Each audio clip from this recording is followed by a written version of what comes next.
విడు మొరటోడు అని వాళ్ళు వీళ్ళు ఎన్నెన్ని అన్న పసి పిల్లవాడు నవాడు.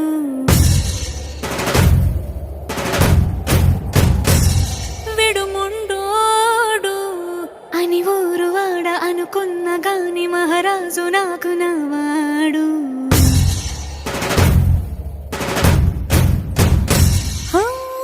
మాట పెడు